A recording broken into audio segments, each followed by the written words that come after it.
welcome to On Trial, starring Mark Radulich, also starring Sean Comer. Hope you're ready, Hollywood, because you're on trial.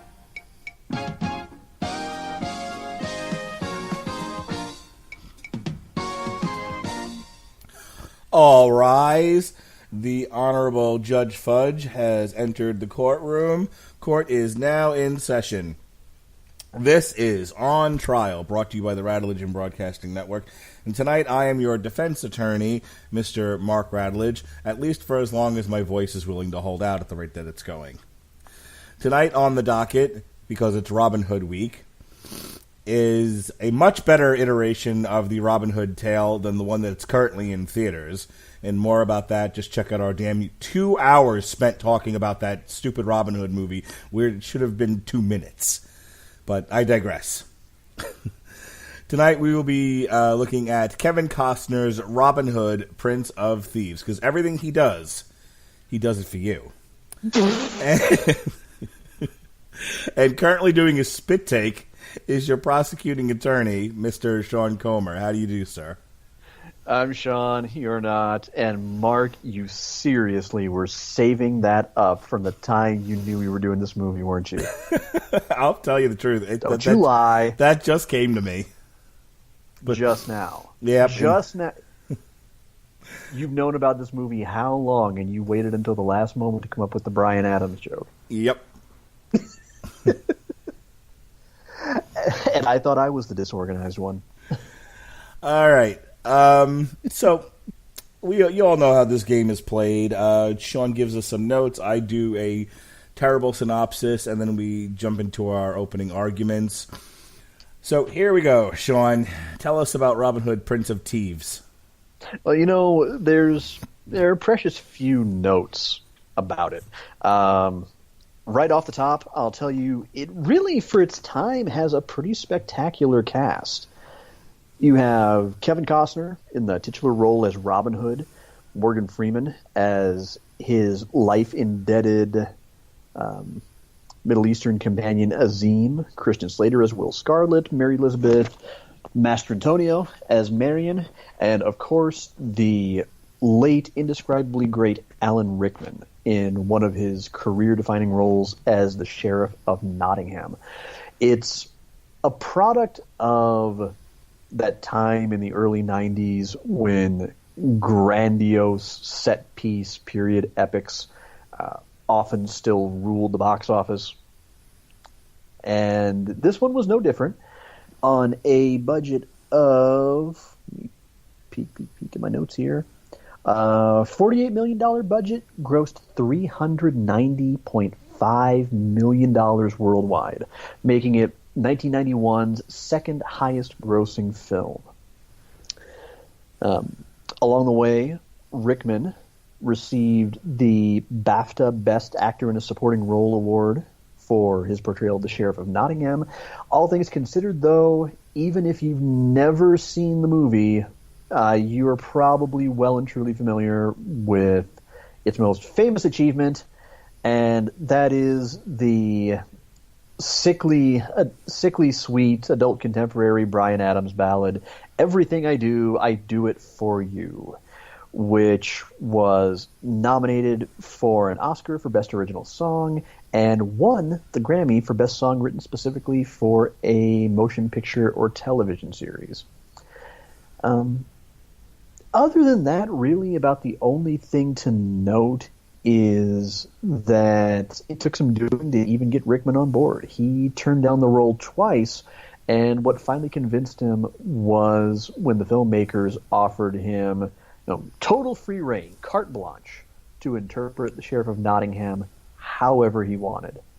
And when you tell Alan Rickman you're playing the bad guy and we're just going to leave it up to your judgment, you are going to get your money's worth.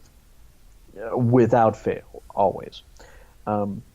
Filmed almost entirely on location in Europe, so a lot of the particularly in the United Kingdom and France. So you're getting a great deal of authenticity. And last but not least, this is the Robin Hood movie on which the glorious parody Robin Hood Men in Tights on which it was pretty much entirely based. Just almost all the way through from top to bottom. But yeah, that's for a movie that has kind of been a little bit of a quiet cult favorite.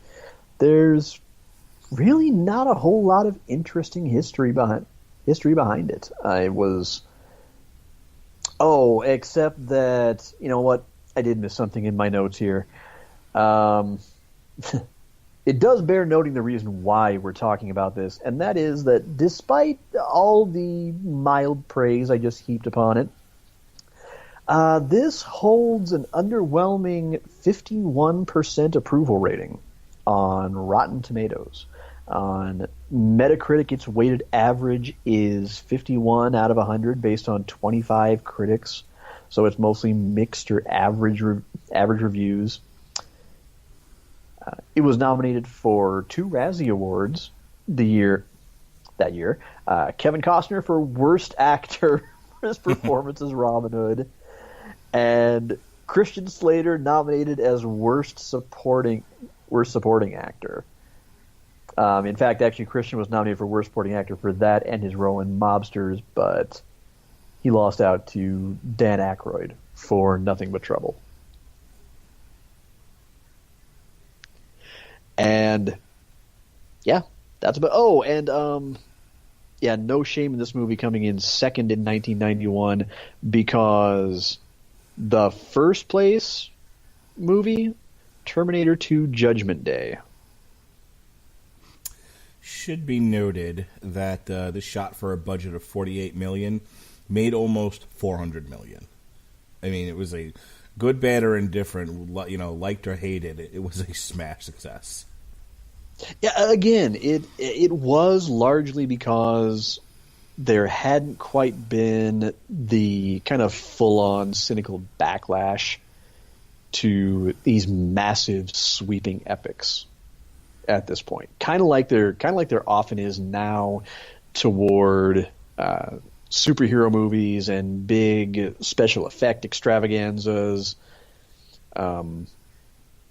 In fact, I believe this was only a year or two removed either way from Dances with Wolves winning Best Picture. It was either a year before or a year after. I forget which.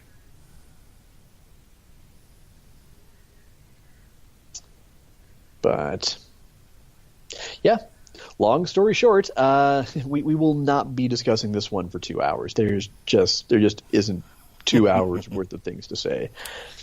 No, for that, you'll have to go back to Damn You Hollywood. I still can't believe we went 2 hours on You that talked show. for 2 hours about a shitty Robin Hood movie? We couldn't stop complaining about it. It went on this forever. This one isn't even that bad. No. All right. So, as with many of the Robin Hood stories, our story begins with our titular hero in the Crusades, the Third Crusade, because everyone loves a sequel. He's out there with Richard the Lionheart, King of England. They are away, and while they are away, the Sheriff of Nottingham, who is Alan Rickman, is seeking to claim lands and the rule of England. Robin Hood comes back. Along the way, he makes a friend of Azim, who is played by Morgan Freeman, who does the Chewbacca life debt thing. So they're sort of attached at the hip. Robin comes back to find that his father is dead, his lands are in ruins, and he has no home to come home to. He finds out the Sheriff of Nottingham has driven people into Sherwood Forest, and he is taxing people into ruin. Eventually, over the course of time, Robin Hood takes up the cause of the poor. He fights back. He starts robbing the Sheriff of Nottingham and returning the gold to the people. This, of course, makes him public enemy number one. This eventually leads to the Sheriff of Nottingham capturing some of what would be known as Robin Hood's merry men, who are set for hanging. Robin Hood, along with the rest of the outlaws, go and save them on the day that the Sheriff of Nottingham is to be married to Maid Marian. Robin Hood saves the day, saves the gal, saves people from being hung. The Sheriff of Nottingham is killed, as are his cohorts, including the witch Mortiana, who I believe is also his mother. And Robin Hood and Maid Marian are then married, but not before King Richard the Lionheart returns home from the crusade and gives her away. Or in Robin Hood Men in Tights, gives her a big kiss and they say, it's good to be the king. However you like. So that's the 10-cent plot synopsis. I turn it over to the prosecution. Folks, there ain't nothing merry about the men or anything else in this movie.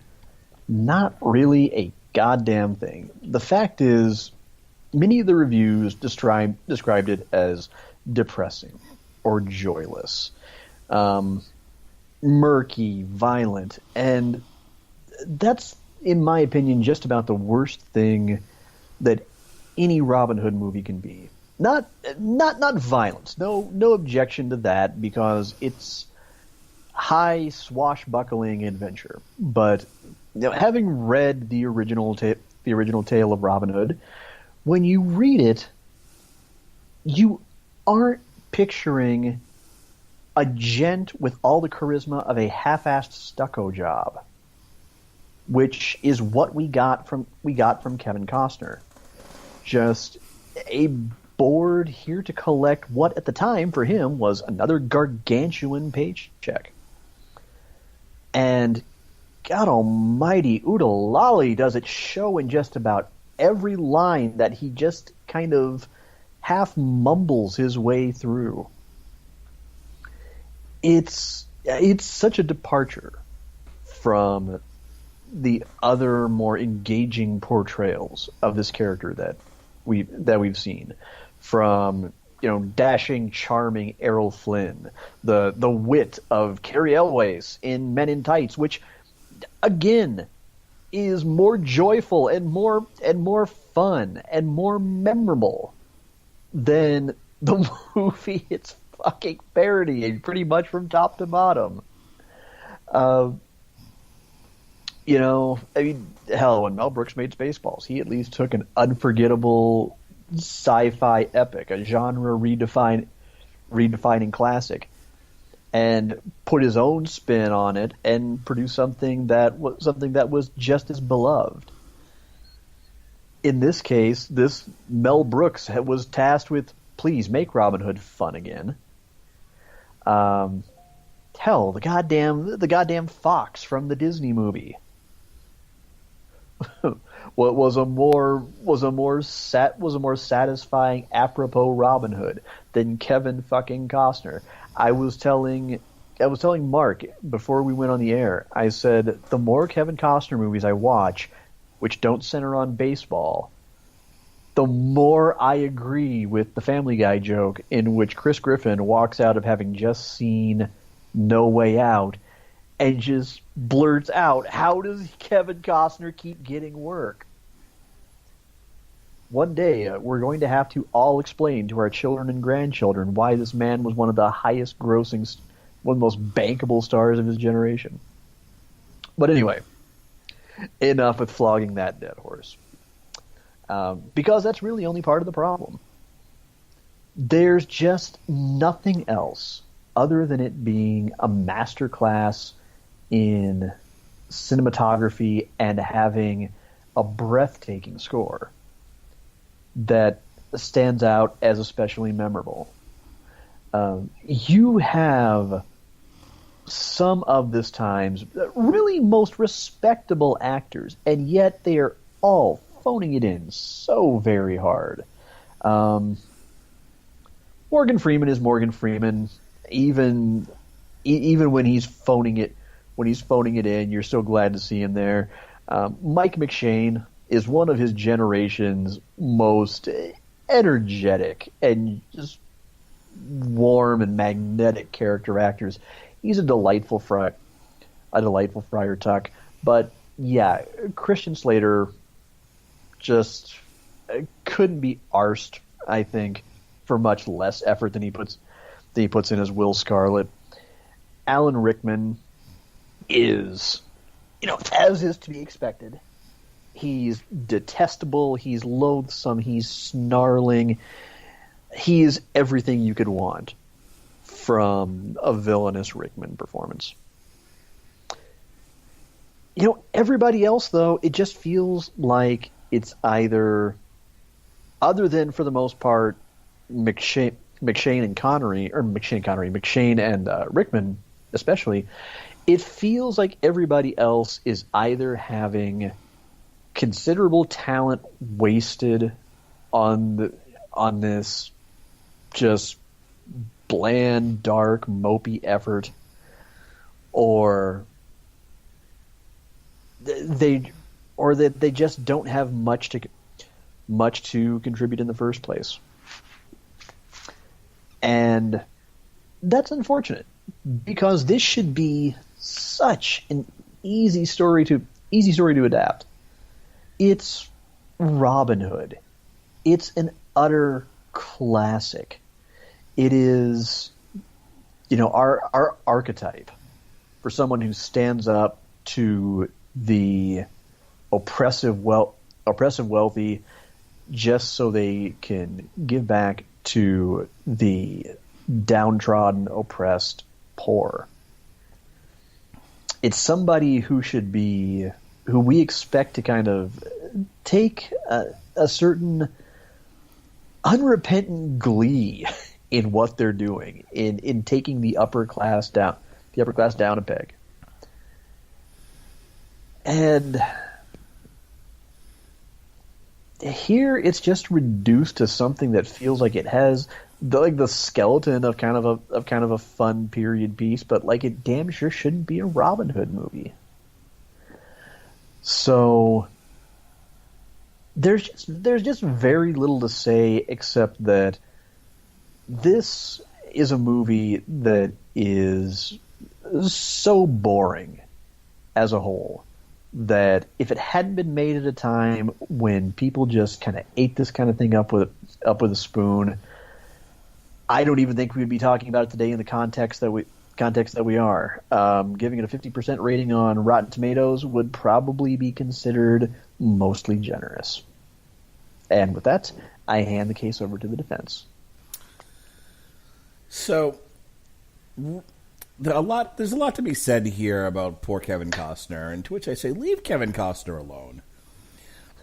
What many are calling a boring performance, a lackluster performance, a phoning it in performance, Kevin Costner is delivering a masterclass in making the hero relatable. Okay? By not overemphasizing any specific trait, like being, British. He becomes the everyman. He's the patriot. Take a drink, everybody. That was a wrestling reference. A really dated one, but a wrestling reference. Here's to you, Del Wilkes. Exactly. Del Wilkes donned the mask, and everyone knew that he was Del Wilkes when people knew who Del Wilkes was. But wait, hang on. I just have to ask, as a point of clarification, did you intend to transition directly from talking about Robin Hood to talking about Del Wilkes, or was this just a spur of the moment thing? Because if it's spur of the moment, I'm fucking impressed. Holy shit! I feel like I should pour a shot of Jameson and down it for that one. I honestly was sitting here like, how the hell am I going to come up with a defense of this? Oh, I know, Del Wilkes. And you're doing this when you're not feeling. God damn, dude. I applaud you. Thank you. All right, moving on. So Del Wilkes, right? Del Wilkes donned a mask so that even though you knew who he was portraying an entity that was the everyman. Anyone could be the American patriot. Kevin Costner isn't giving a bland performance per se. He's giving an everyman performance. This is a superhero tale where any young boy or girl could see themselves as Kevin Costner because he's completely devoid of any overwhelming characteristic. He's a guy wearing an outfit with a bow and arrow, delivering lines. And you can put yourself there in that position and imagine yourself to be the hero of this epic tale. That's the beauty of Robin Hood, Prince of Thieves, is that it delivers unto the viewer a hero that anyone can step into that place and imagine themselves there in Sherwood Forest. It is interactive in its own way. As far as the rest of the movie, I mean, you have to give credit where credit is earned. Credit is deserved. Alan Rickman delivers one of the single greatest performances as a villain in cinematic history. I've talked about people, swinging dicks on the set and all of that. We don't need to revisit that particular line of logic again. But to say that Alan Rickman isn't humping the scenery left and right is an understatement. Here is a man who just threw himself into this part. He's overly engaging. You almost like you want to root against him because he's your villain and he's doing dastardly things. But there's a small part of you, it's that part of you that kind of that I'm going to make another reference here. Kind of winks and nods at the $1 Million Man, Ted DiBiase, or Mr. Perfect. Because they're so good at being bad. Mm-hmm. They have to lose. Mr. Perfect has to be pinned by Bret Hart. Ted DiBiase has to be pinned by Randy Macho Man Savage. But there's a small part of you that wants to see him win. Because they're so good. So good at being bad. Alan Rickman is the antithesis of Kevin Costner in this movie, where Kevin Costner is an empty shell waiting for the viewer to step into his boots and fire those arrows.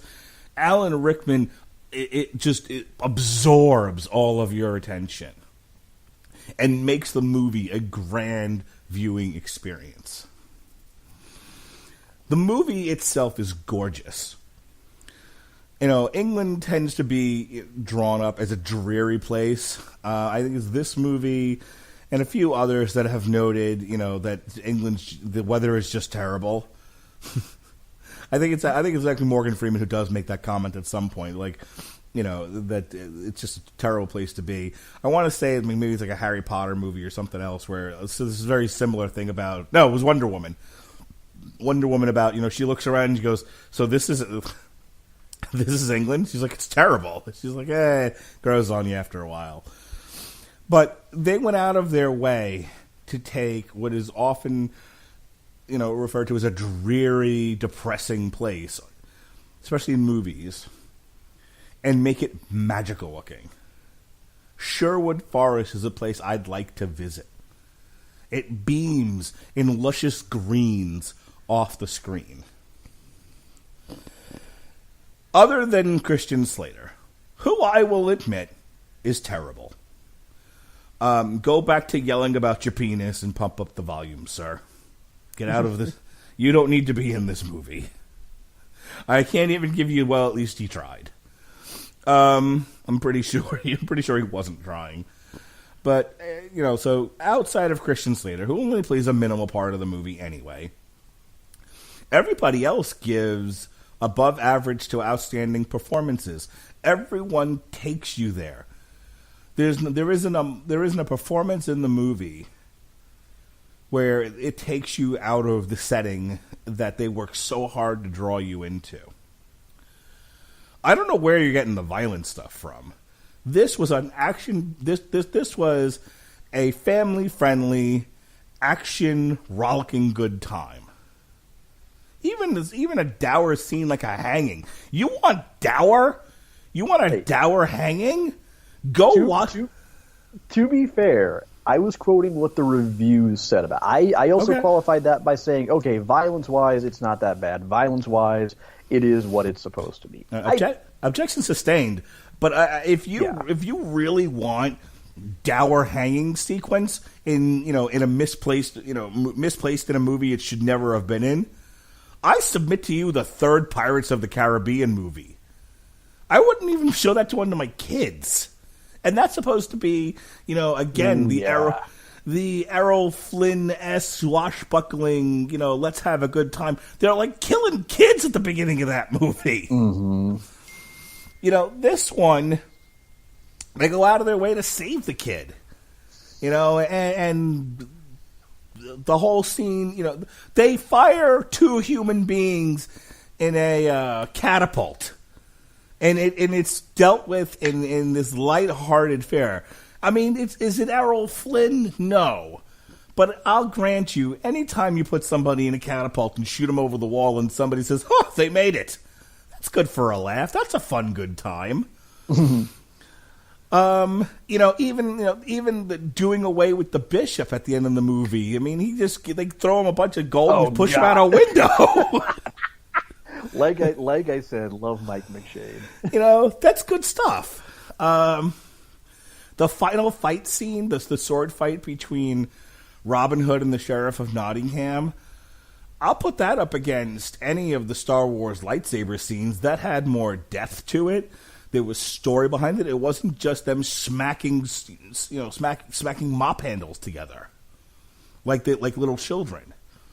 You don't need miles of river lava, and people jumping onto floating pieces of debris to make a sword fight interesting. You just have to have some sense of buy-in, and there is. He's trying to marry her. Robin Hood's trying to stop it. Neither one of them has any armor. There's a sense of tension in that fight scene that has especially with a lot of the action movies that are out today, almost a sense of innocence to it. I would submit to you that, it's no Lord of the Rings, but it's up there. In as far as scope, performances, cinematography, dialogue. I watched this again with fresh eyes the other day, and even with Kevin Costner allowing the audience to enter him by not giving a performance.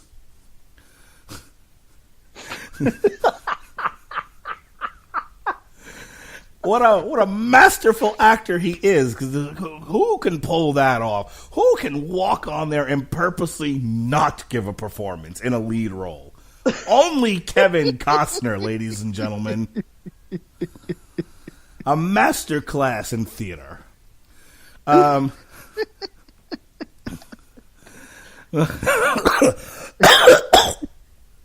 So with all that said, Robin Hood, Prince of Thieves, I think stands up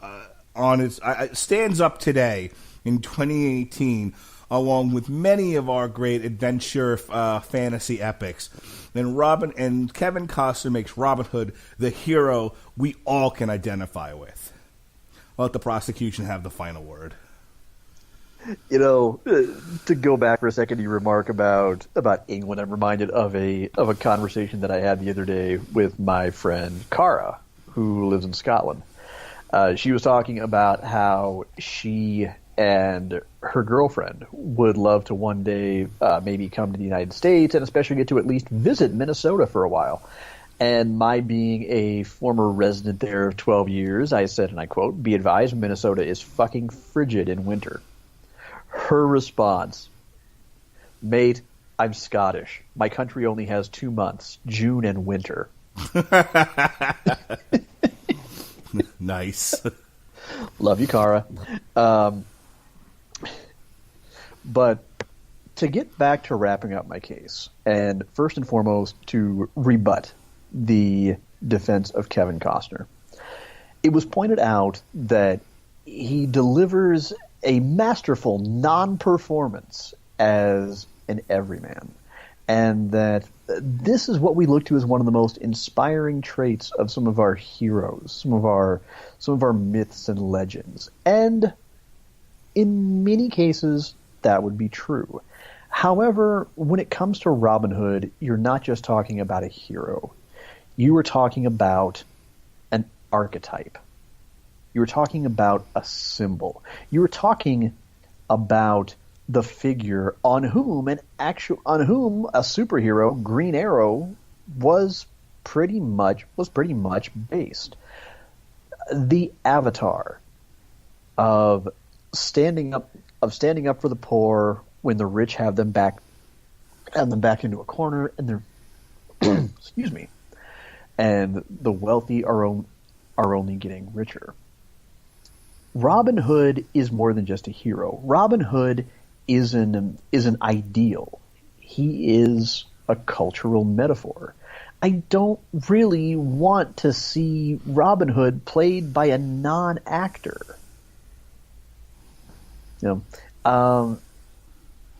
Robin Hood should be played in somewhat of a larger-than-life fashion. I think that's why I can appreciate Cary Elwes so much in Men in Tights, is because what he did in that movie to really bring that character to life, and what makes his character so unforgettable, is he basically takes his Dread Pirate Roberts and kind of transplants him over to Sherwood Forest, and it works.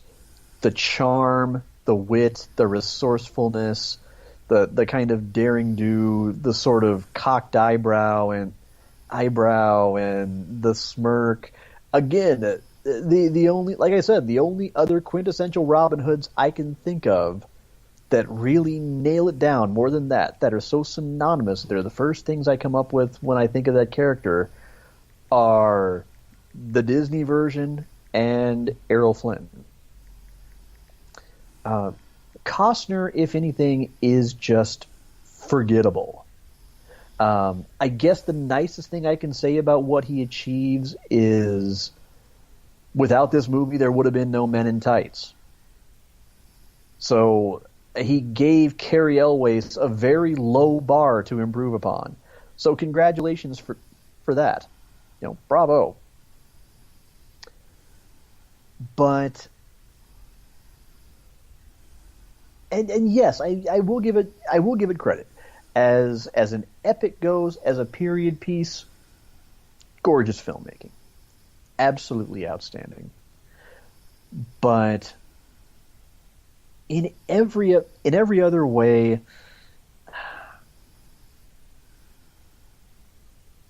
that's about all it really is.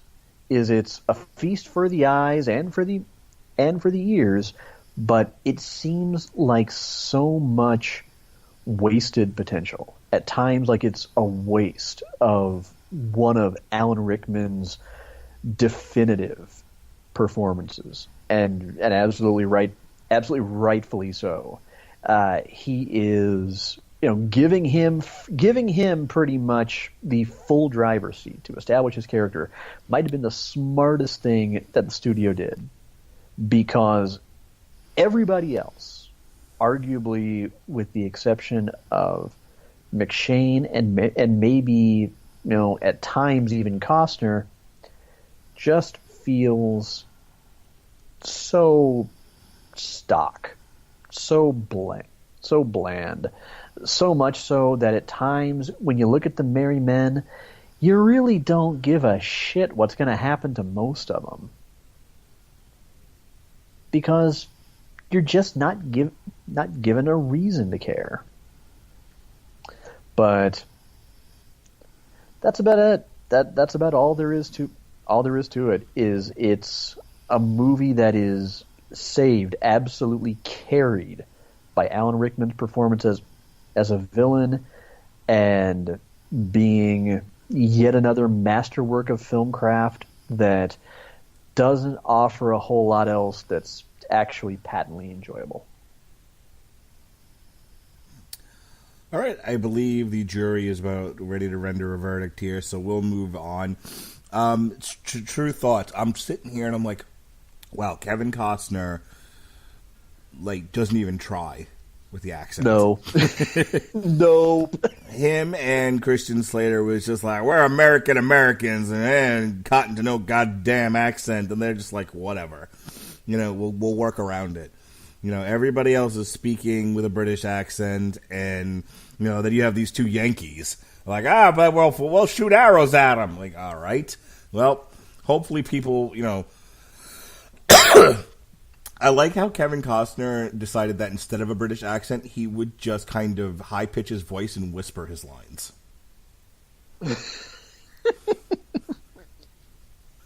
That's not an accent, sir.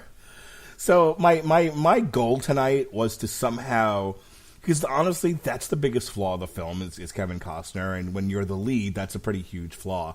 I'm like, okay, so much about this movie is great, and I really enjoyed watching it. It's like, I bought the extended version, and I watched it. I was putting away laundry, and I was like, wow, I really like this.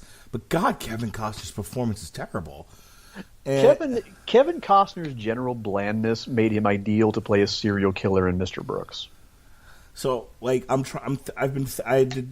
since I watched it over the weekend, I'm like, my job here is to somehow find an argument that makes his terrible performance purposeful and good. So, I'm glad it is. What we had here. Get the drinks ready because here comes another wrestling reference. Is we have Alan Rickman being the Shawn Michaels of this movie, going out there and absolutely busting his ass to make Kevin Costner's Chris Masters look like he belonged on the same set. I was thinking the SummerSlam match between Shawn Michaels and Hulk Hogan. I would too, except for the fact that Hogan at his best, Hogan when he actually gave a shit, never quite gets credit for his timing, his ability to actually feel the crowd out, to a lesser extent his psychology. That was Shawn going out there and kind of carrying a former great who just didn't give a rat's ass. Costner, I've come to realize, if he isn't playing like an Arizona farmer or a down-on-his-luck veteran minor league catcher, or as I suggested before, a serial killer, because, well, serial killers want to be bland and unmemorable, don't they? As I said to you offline, I thought he was perfectly serviceable in Draft Day, which I've never seen, so I'm going to have to take your word for it on that one. But just about anything else, he's just so exposed when he can't fall back on displaying that certain natural everyman persona. It's whereas someone like, say, Bruce Willis can kind of turn to that as his wheelhouse, as his bread and butter, but he can also stretch a little bit and do something more too. Bruce Willis brings a lot of energy to his parts. Energy, yeah, that's a good way to put it. He can go from being a blue collar cop in Die Hard. He can turn around and do comedy. He can play a bewildered, tense, kind of desperate psychologist in the Sixth Sense.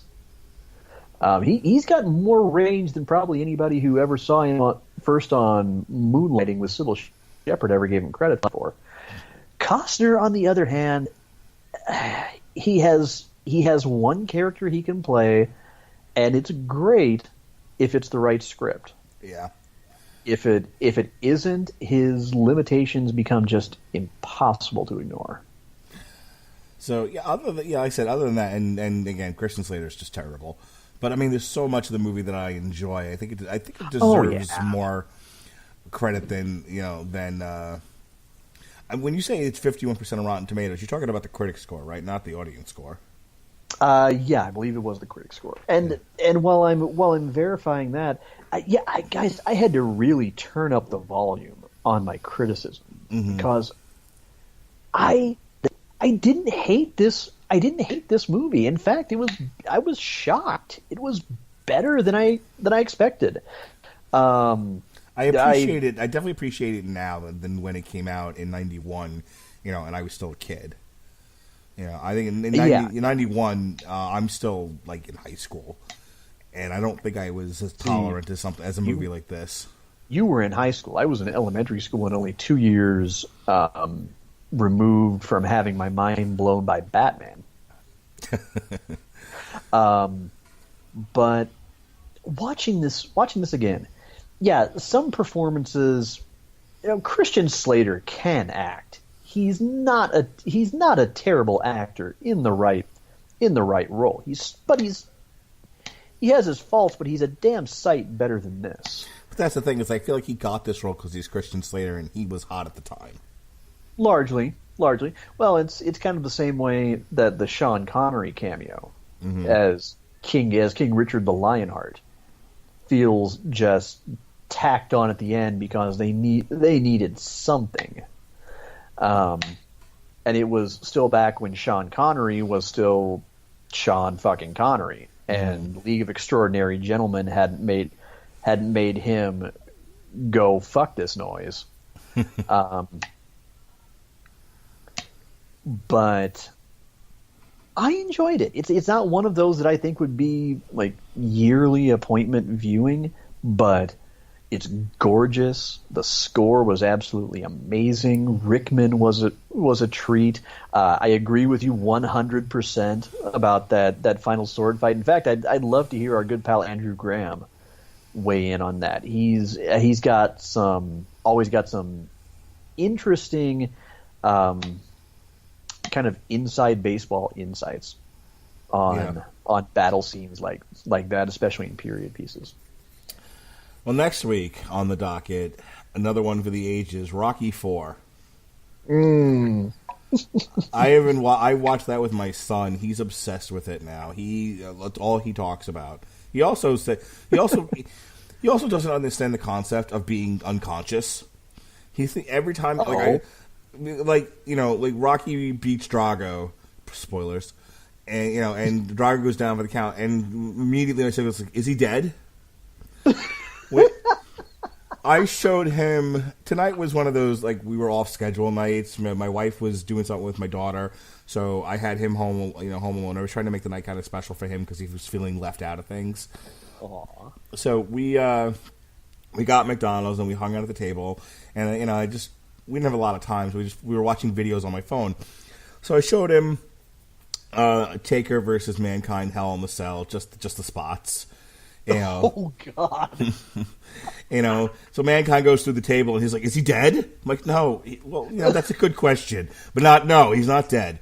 We watched like the 20 greatest UFC knockouts, and every one of them. Did he die? Is he dead? And I'm like, "All right, Jonas, enough." Well, then again, you got to remember the way Mick Foley sold that bump through the table. Yeah, well, legit question. I forgave him for the Mick Foley one, considering you have JR infamously yelling, "My God, they've killed him." But, I think I showed him the end of Rocky 3. That's the next one we're going to watch together, because he wants to see more Rocky movies now. And I'll tell you what, for a 4-year-old, it's a dicey proposition. Rocky 3 is about the only other acceptable one. Well, and then may very well come the awkward part when you get to Mick's death scene, and he says, "Oh, Mick's just unconscious, right?" I re-explain it to him. Like, no, there's a difference. He's actually dead. And then there's my son's rather macabre cinematic notes. He's like, "It would have been better if they just killed Drago at the end." I'm like, Jesus! Oh my God! Oh, damn, Jonas. Yeah, my son's got a taste for the macabre. But he is loving the Rocky IV soundtrack, which we'll also be reviewing on the Metal Hammer of Doom. He is loving the Rocky franchise so far. So I'm a proud papa. And I will be defending it in earnest next week. I was reading an article on Uprocks last night that ranked all 8 Rocky movies from worst to best, and I think the author ranked Rocky 4 as 3rd best. Yeah, I can see that. I would beg to differ, but then again, for the most part, he made solid arguments for each movie. I think the main ones were, I don't feel like he gave Rocky 2 enough credit, and I liked Rocky Balboa a lot more than he. I think he only ranked Rocky Balboa something like 6 or 7. I'm assuming Rocky 5 comes in last. Well, in fact, that was something he joked about. He said that's the easy thing. That's the easy thing about making this list for any author who ever decides to write it. You can just decide, oh, okay, well, I already know Rocky 5 is going to be at the bottom, so I can just build on that.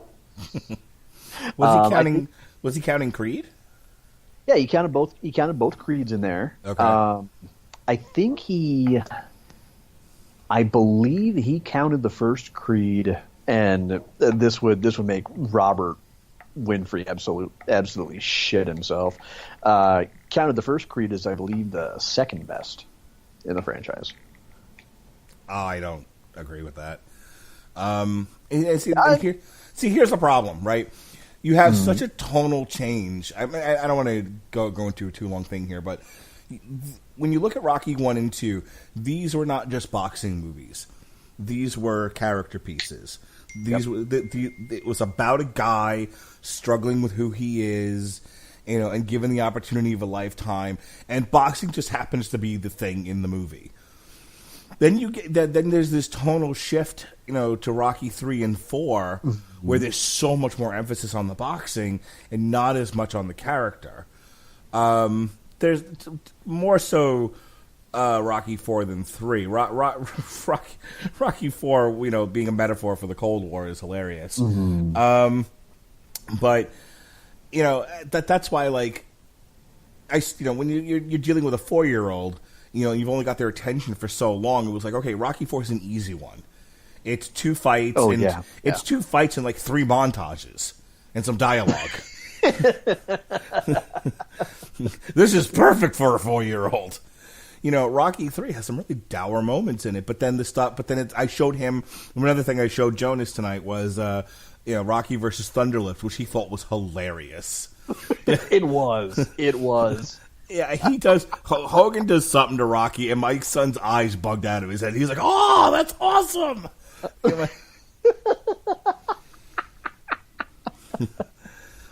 Which then I immediately I think it was him throwing Rocky out of the ring, and so I immediately then had to show him Bam Bam Bigelow throwing Spike Dudley. This is what happens when your father's a big wrestling fan. So, all right. So yes, next week is Rocky 4 on trial. Sean will have the dubious pleasure of having to prosecute this thing, and I will have the genuine honor of defending it because I genuinely love Rocky 4. I'll stand by as one of the best Rocky films. For me, it's 1, 2, 4. See, longtime fan of the show, Tara, who I talk to all the time. She and I go all the way back to college. This has been a sore spot for her going clear back to when we talked about the Rocky franchise on Long Road to Ruin. She absolutely adores Rocky 4. Mm-hmm. Feels like we didn't give it nearly enough credit. We didn't hold it up there as being the pinnacle of the entire franchise. And so she's probably going to hate me just a little bit for the fact that I have to prosecute this. But don't get me wrong, it's fun. But I mean, my favorites in the series, my top 4 of the top half has always been kind of in descending order: Rocky, Creed, Rocky 2, Rocky Balboa. Yeah, I think it's Rocky 2, Rocky 4, Rocky Balboa, Rocky 3, and then Rocky 5 is at the end. I'm not counting the Creeds. See, I can't factor Creed 2 in there because I haven't seen it yet. Yeah, neither have I. We'll see it tomorrow. When I saw the first one, God, it was way, way, way, way better than I expected it to be. Yes, it was way better than it had any right to be, and it deserved a sequel. But I feel like that's not a Rocky movie. He's just in the movie. It's about the kid. And his struggles. And Stallone is now once more saying that he's retiring the character. Yeah. So, all right, go ahead and do your plug, sir. All right. Well, about the only plugs I've got for you are you can follow me on Twitter at ComerCodex if you would like to leave me any of your love, hate, or respectful disagreements.